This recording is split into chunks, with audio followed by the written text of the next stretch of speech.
quick little inspection, a quick hone, and we'll throw this thing together.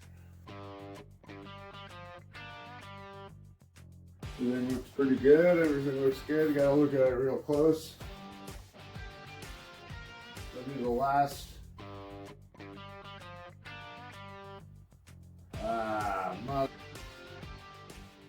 Mother fuck. Alright guys, we're getting ready to hone out this 360 for the ram charger cylinders and lifter bores, and I got this one done so far. Overall, it looks pretty good. Just a little bit of rust. Should just hone out pretty good. There's one gouge in one of the cylinders, but it's not too bad. It's not going to hone out, I don't think. We're going to try to hone it out a bit, but if we try to get it all the way out, then we're going to be oversized cylinder, so we're not going to try to get it all the way out. We're just going to maybe clean it up a little bit. This mark will be just at the top, right in between the two compression rings. So just as the piston's at top dead center, that there's a little score mark that's going to be right in between the two compression rings. So it's going to be pretty minor. I don't think it'll cause really anything for blow by or any noticeable power loss. Let's take a look at these cylinders. Alright, so all in all, you can see these cylinders aren't too bad. A little bit of rust spots where the rings were. There's still cross hatching because this engine sat not running for a long time. And it was a forgotten project for about 20 years, so it's just got a little bit of rust from sitting around for 20 years, and now we're freshening it up and putting it back together. So we'll see how all this stuff cleans out of there. I'll show you before and after. This is the before. A little bit of rust in these two cylinders, but we'll go through them and we'll do them one by one and see how it all cleans up. One spot right here. That's the worst spot. And I can catch it with my finger. It's not going to hone out of there. But that's the one spot. So the ring's going to sit around about right there. And then the bottom compression ring will sit about right there. And then the oil ring right there. So at top dead center, I don't think this is going to make a noticeable difference on power or blow by, but I guess we'll find out. We'll do a compression test on each of the cylinders afterwards, and we can find out if that one mark there makes a difference compared to the other cylinders. We're also going to do a quick hone job on these lifter bores because they got a little rust in them as well. We're going to measure when we're done to make sure we're still within spec. So let's get to her. I got a new set of stones on this thing, and I'm going to start with the worst cylinder because they're going to cut the best when they're brand new. So I'm going to start with the one cylinder with the big gouge in it. See how it goes. When you're building an engine, honing the cylinders is a critical step to ensure proper ring seating and oil retention. But getting it right means understanding 3 key factors: RPM speed, crosshatch angle, and honing oil. Also, a lot of the time, you go by the rule that less is more. If you overdo it, you're going to get sent back because you'll be sending the block to a machine shop to get bored over, and then you'll have to buy oversized pistons, and it would end up costing you a lot more money. Be sure to know what the max spec for that engine is, and don't go over it. So if you do decide to take on the task of honing an engine for the first time, just make sure to remember that it's not a race. Take breaks to measure it during the process of honing each cylinder. The tolerances for these engine cylinders are tight. We're talking thousandths of an inch here. Take this Chrysler 360 for example. the original spec for these cylinders is exactly 4 inches. And over spec is anything over 0.02 of an inch over 4 inches. So you're only allowed for 0.02 of an inch of wear before Chrysler wants you to send it to the machine shop and get it bored. Just wait, there's more. There's also a maximum allowable spec for the amount of taper that you're allowed, which is the difference between the top of the cylinder and the bottom of the cylinder, and the amount of outer roundness you're allowed for the cylinder. And you also have to watch out for waffling. That's when it gets wider in the middle than at the top and bottom, or vice versa, but it's usually the center that you end up boring. Now, let's check and make sure we're not removing too much. I don't think this little mark here is going anywhere.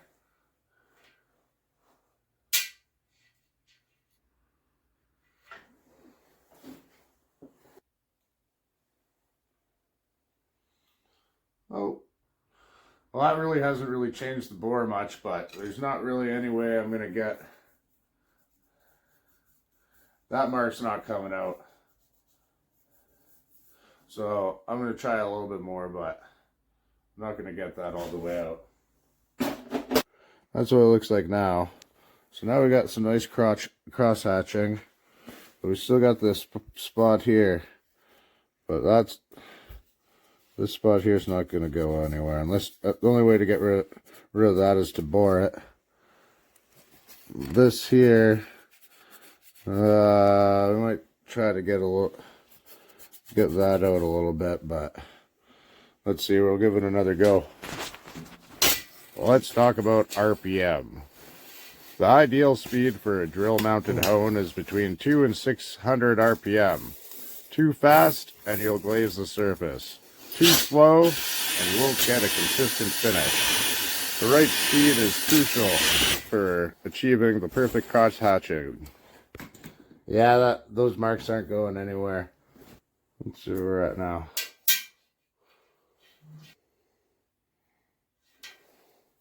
We still haven't taken anything off, so we can keep going, but I don't think it's going to make a difference. We can take a little bit more off. Cross hatching is the pattern created by the abrasive stones as they move up and down. You're aiming for a 40 to 60 degree angle. A steeper angle will lead to excessive oil consumption, while a shallower angle can lead to ring sealing issues, so you really want to get it right. It's also important to use the right oil while honing a cylinder, but we'll get a little bit more later. Alright, the cylinder looks pretty good except for a couple spots that aren't going anywhere unless we bore it. So I'm going to call this cylinder pretty good. Check it out. We got that spot there, that's not going anywhere.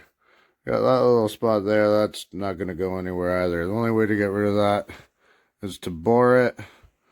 But yeah, I don't think we're going to notice any power loss or any blow-by from those little spots. Maybe, no, I don't think it'll be any issue. So we're gonna run it. Check with the piston ring quick. This spot here, that'll have a bit of blow-by, but not much because it's going to be right in between the two rings on top dead center. So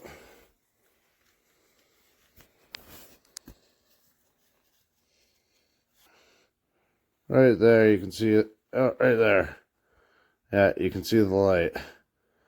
So you can see the light through that spot right there. But if the top ring, compression ring sits right there, the bottom ring is going to sit right below it. And right there, there's no light shining through the bottom compression rings. So is it going to cause an issue? I guess we'll find out.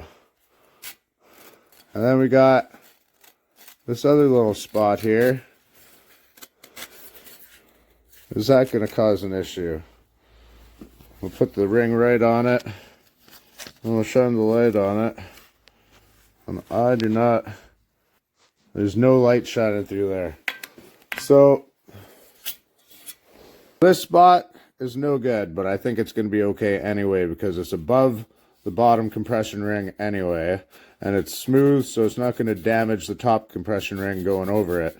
And this is just cosmetic. It just looks bad.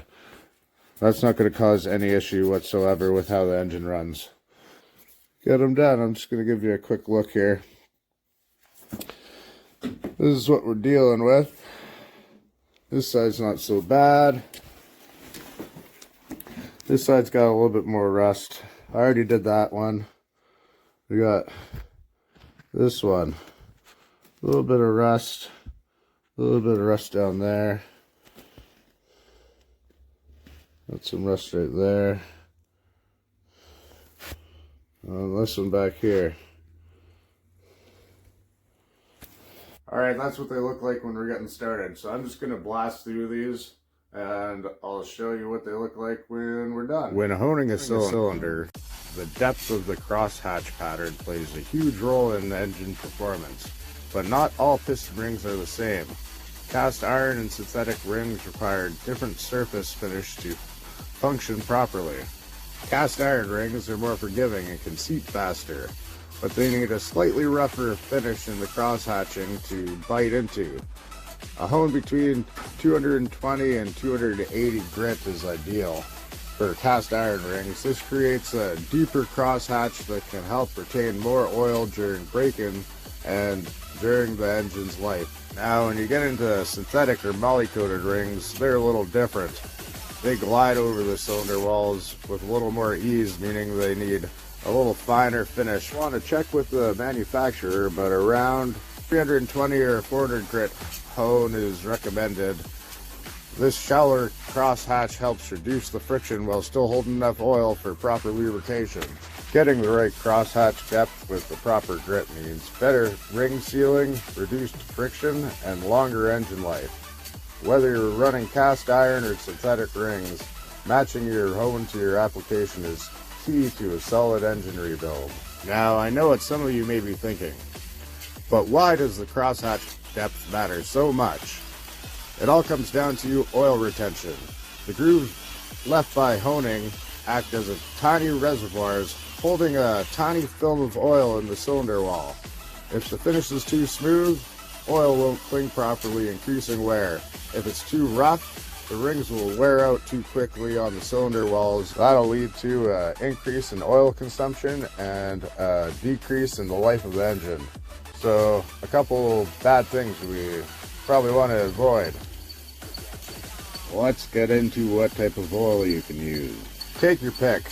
ATF, WD-40, JB Blaster, gasoline, or actual honing oil. When honing a cylinder, lubrication is key, but which one you choose, there's plenty to choose from. It keeps the hone from loading up, prevents overheating, and carries away any metal debris that you might end up accumulating during the honing process. But what should you use? Whatever you got laying around, I guess. But what's better? Let's talk about that. Gasoline will work in a pinch, and a lot of people actually prefer to use it. But it's pretty flammable and evaporates quickly and isn't ideal if you don't like the smell of harsh chemicals or gasoline. ATF, a decent budget option that you probably have a half bottle kicking around in your trunk or in your garage somewhere. It's slippery and helps suspend the debris, but it's also pretty thin like honing oil actually, so it is actually a pretty good option. WD-40 also works, but it's a little bit too thin, so if you decide to use WD-40, make sure you use a lot of it. Use it liberally as you hone conservatively. WD-40 doesn't provide much of a protection for the stones or the cylinder walls from the stones, so spray the whole damn can out like it's brake clean if you're going to use WD-40, and the same goes for JB Blaster or any other penetrating fluid. They're just a little too thin for this application, but they do work. Well, we're getting pretty close here, and these stones are getting pretty close to being worn out as well, so it's a good thing. I'm just going to go over this one just a little bit more and probably call it good enough. maybe go over it with the dingleberry real quick.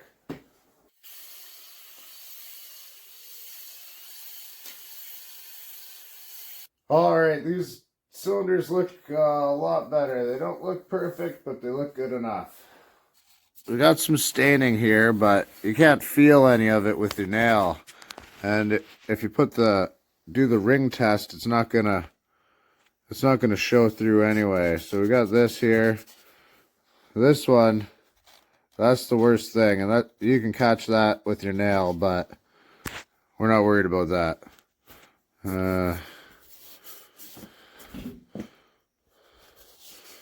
You can't feel any of that, so that's nothing.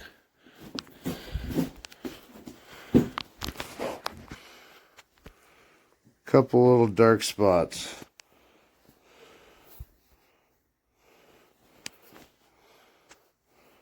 This one here. Can't feel that.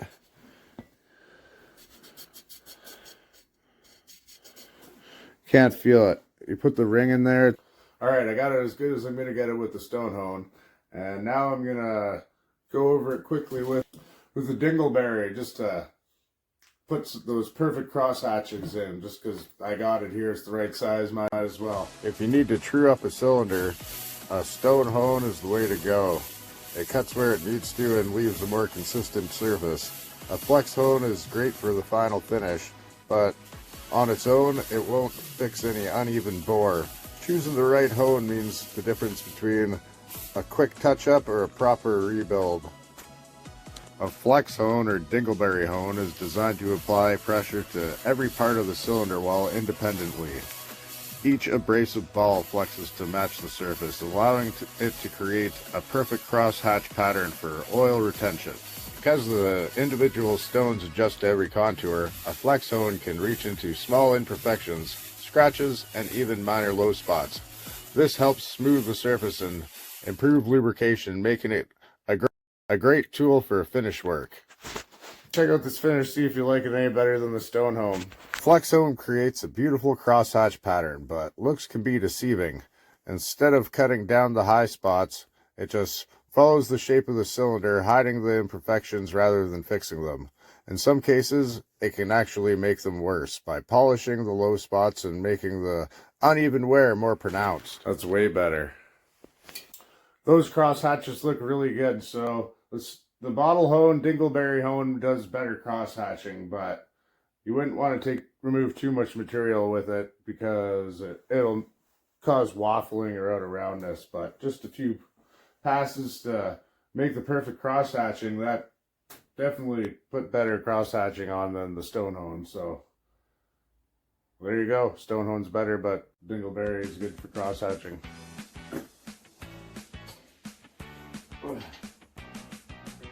Consistency is key when honing an engine.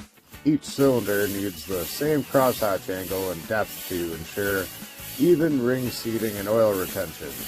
Varying pressure, speed, or honing time between cylinders can lead to uneven wear, poor compression, and oil consumption issues down the road.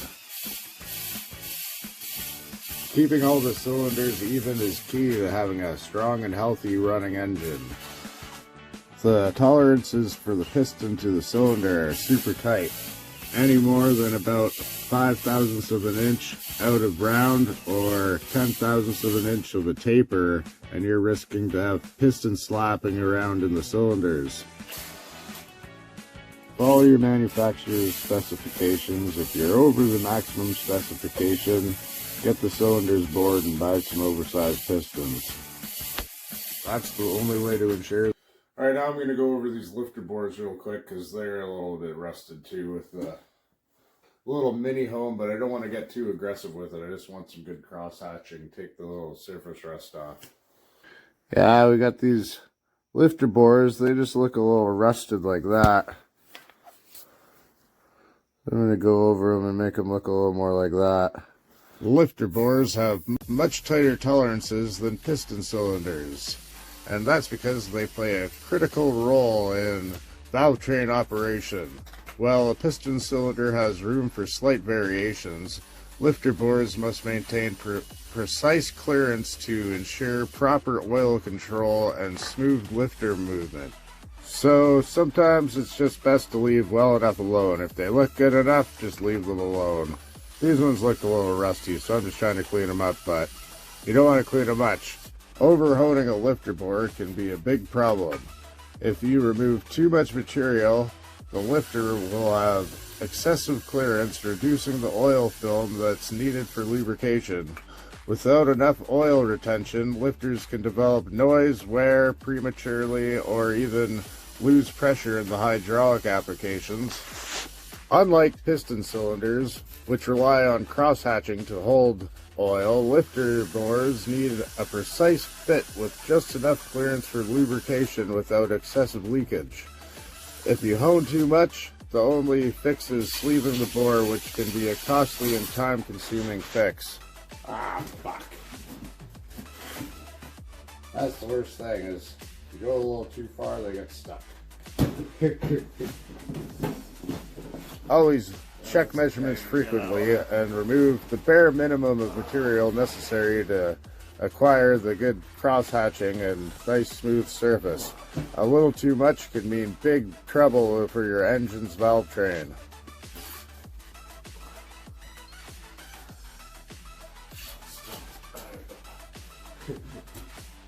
All these lifter bores have the perfect cross-hatching now, so less chance of the lifter sticking as long as they're within spec. Which now they got perfect cross-hatching. Check this out. Alright, now we got nice cylinders. They still got a little bit of oil that needs to be cleaned out. A little bit of crud and all the lifter bores. Really nice as well. Perfect cross-hatching across all the cylinders and all the lifters. Yeah.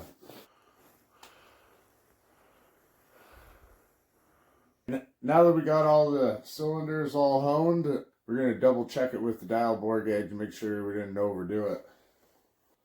Now I'll just make sure this is zeroed in at 4 inches, and then it'll be easy to go over and make sure it's not over spec at 0.02 of an inch over 4 inches. Now I can blast through all these cylinders and make sure it's not over spec. The easiest way to check the cylinder bore is obviously with a dial bore gauge such as this one. This is a relatively affordable one and it works just fine. So you'll just want to measure at the top, middle, and bottom of the cylinders and make sure they're within spec. You'll measure the thrust side and the pin side of the piston bores, and then that'll tell you if the cylinders are out of round, and then you'll measure them at 3 spots to tell if it has a taper or any waffling present in the cylinders. That's a lot of measuring, so it saves you a lot of time if you have the dial bore gauge, but if you don't, you'll need to have the little T-handles and the micrometer, or at least a decent caliper. It really makes it a lot easier to make all the measurements in a relatively short amount of time. You zero it out at the spec for the cylinder, and then you can easily tell how much of a difference it is from the original spec. You could also just use a piston ring and check the gap at the 3 different levels of the cylinder, and if the gap's within spec in the 3 different levels of the cylinder, then the cylinder should be in spec as well. But I like to use the dial bore gauge myself.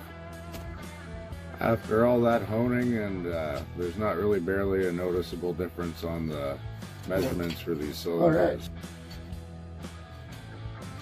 And all these cylinders, there you go, and you can tell that easily if the cylinders are all waffled or they're coned, or if they're out of round. And all these cylinders are within 1/1000th of an inch from each other, and they're all under 2/1000th of an inch over 4 inches. So they're all within spec, and this block's good to throw back together. They're getting there. Now I got to clean out the block really good, clean out all the oil passages. I think I'm going to replace all these cam bearings as well. So